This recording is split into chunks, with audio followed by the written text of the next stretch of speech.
Mekos ang depensa ni James Wiseman. Mga bro, walang sinabi kay Chet Holmgren. Patpaten pero mas matibay maglaro. Mukhang may problema agad sa chemistry ang Washington Wizards mga bro matapos ang 41 points explosion na ginawa ni Jordan Poole kontra New York Knicks. Isang player sa Wizards mga bro ang tila hindi masaya sa nilaro ni Poole. Eto nga ang magpo 4th year next season na si Deni Avdija. May isang play kasi kahapon mga bro na napataas na lang ng kamay etong si Avdija na para bang tinatamad ng maglaro nang itira pa din ni JP ang bola. Although naipasok pa din naman ni Poole yan kahit napakahirap ng ginawang tira. Viral ang video na to kahapon mga bro na naaktuhan na parang nagtatalo sa bench etong si Avdija at Poole. Meme face ulit dyan si Poole mga bro habang patawa-tawa lang etong si Kyle Kuzma. Hindi malinaw kung anong sinabi dyan ni Poole at napatawa na lang ng ganon si Kuzma. Duda ng karamihan mga bro, sisirain daw ulit ni Poole ang chemistry ng Washington pero depensa naman ng iba, inggit lang daw etong si Avdija dahil kahit nawala na etong si Bradley Beal at Porzingis hindi pa din siya ang magiging main man ng team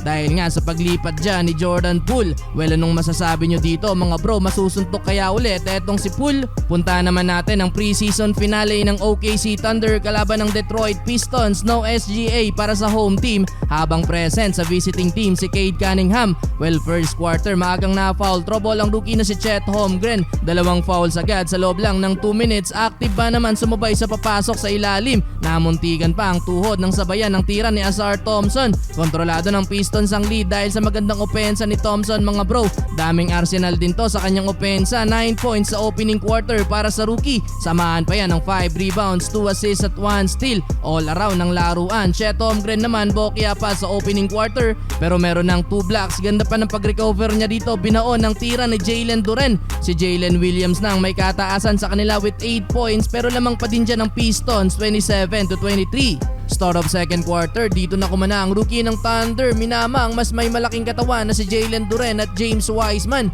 Ganon-ganon lang mga bro, meron agad 8 points etong si Chet Holmgren. Parang mas tumibay na din ang tuhod nito ng ma-injured. Ginagawang bata sa ilalim ang mga big man ng Pistons. Another block shot, huli ang tira ni Jaden Ivey. Under 3 minutes lamang ng 10 points ang home team pero naibaba ng Pistons yan sa single digit. Back-to-back slam dunk ni Thompson at Stewart. Kumana sila dyan ng 12 tuturan mga bro. Wala nang isang minuto, pumakita pa ng putback dunk ang rookie na si Chet Holmgren. May double figure na din siya sa first half at kontrolado din ng Thunder ang 5-point lead, 54-49. Entering the third quarter, mukhang kota na si Chet Holmgren mga bro at hindi na pinalaro pa. 14 minutes lang ang itinagal niya sa loob ng court pero nakakapagtala ng 10 points, 4 rebounds, 3 block shots with 1 assist, shooting 4 of 9 sa field. Unang makakalaban ng OKC Thunder sa regular season mga bro ang koponan ni DeMar DeRozan, ang Chicago Bulls.